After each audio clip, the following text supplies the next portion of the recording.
Ori, ¿cómo te va? Muy buenas tardes. Cristian, un abrazo grande para vos, un saludo para toda la primera edición. A ver, ¿qué temas elegimos para hoy? Veto presidencial a la zona franca dentro de la ley de presupuesto. ¿Qué pasó con este tema? Era un compromiso con el gobernador de Misiones, se trató en la ley de presupuesto, artículo 123, pero en el recinto nadie defendió este tema. Al no defenderlo nadie, todas las provincias pidieron, ¿no es cierto?, iguales beneficios. Conclusión, la normativa salió con 19 provincias incluidas en este marco normativo. Esto significaba que había 19 provincias que en sus territorios aduaneros no iban a pagar ningún impuesto nacional, ni IVA, ni ganancia, ni impuesto a los combustibles. Claro, una cuestión imposible, ¿no es cierto?, de aceptar, sobre todo desde lo fiscal, ¿no es cierto? Lógicamente no le quedó otra alternativa al presidente de vetar esta normativa. Claro, la otra era decirle no a Misiones, o era defender el proyecto de Misiones y ponerse en contra de todas las provincias. Bueno, elípticamente hicieron lo más fácil, le dijeron sí a todo y que sea el presidente el que tenga que vetar.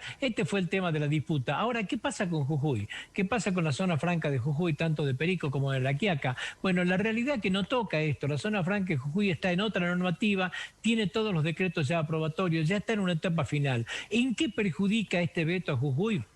En que en el artículo 123 estaba toda la reglamentación de la normativa para poder ingresar y sacar mercadería de la zona franca. O sea, cómo es, ¿no es cierto?, el trabajo minorista en esta zona franca. Que esto, ahora, al haber sido vetada, bueno, se va a tener que reglamentar como corresponde individualmente para esta región. Esto lo que hacía era favorecer esta situación. Pero en general, la zona franca de Jujuy está firme, digamos, sigue en su trabajo y hay que seguir desarrollando para ponerlo en funcionamiento tanto en Perico como la de La Quiaca. El otro tema, el impuesto a las ganancias. Se conoció que el 1 de enero empiezan a funcionar los nuevos valores para las deducciones de impuesto a las ganancias. Yo decía el saqueo a la clase media, porque esto es un saqueo. Es un país donde por 25.000 pesos de diferencia pasás de ser pobre a ser contribuyente al impuesto a la ganancia. Una verdadera locura, inexplicable, ¿sí? Hay una comparación que hicieron los medios hoy que no es caprichosa. Tiene que ver con cuántos contribuían al impuesto a la ganancia en julio del 2015 y cuántos son los contribuyentes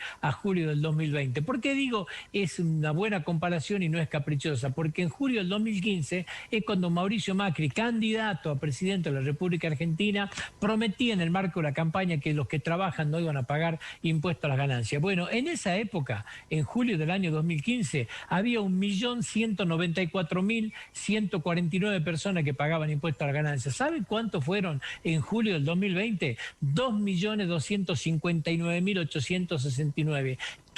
Casi el doble. O sea, no solamente no cumplieron, sino que castigaron a toda la clase media con este impuesto. 1.065.000 contribuyentes más. ¿Qué va a pasar en el 2021? La cuestión tiende a empeorarse. ¿Por qué decimos esto? Porque la actualización de los mínimos no imponibles, las deducciones, se hace en función del RIPTE y en forma anual.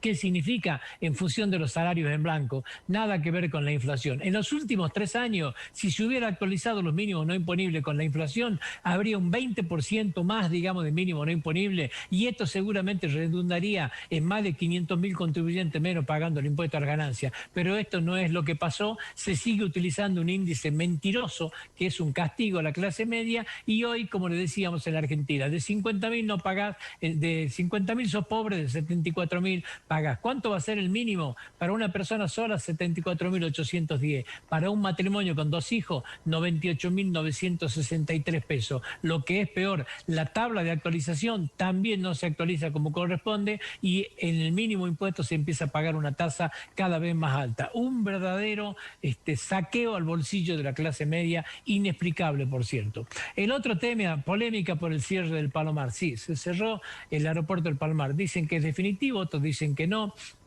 que es una cuestión circunstancial. Lo cierto es que hay una disputa. Con la oposición salió Mauricio Macri con una carta y generó toda la polémica que hemos visto en el día de hoy, pero también dentro del propio gobierno, donde hay sectores, digamos, que no están de acuerdo con este tipo de situación y le echan la culpa a la Cámpora por la actitud que ha asumido. ¿Por qué? Porque dice que a través del OMRA, un organismo que está manejado, entre comillas, por gente de la Cámpora, se tomó esta decisión para sacar las dos empresas que estaban en el Palomar. ¿Por qué decimos entre comillas? Porque el presidente del ONRA es Carlos Lugones Agnasi, una persona que responde al gobernador Zamora de Santiago del Estero, pero no firmó casualmente esta resolución. Fueron firmadas por el vicepresidente Fernando Muriel, que sí es de la Cámpora. Bueno, estas dos resoluciones son las que prácticamente obligaron a las empresas low cost a tener que ir a operar desde Ezeiza, por más que no le convenía. En una, bueno, dijeron que el único aeropuerto que está, no estando por supuesto, el aeroparque, ¿no es cierto?, funcionando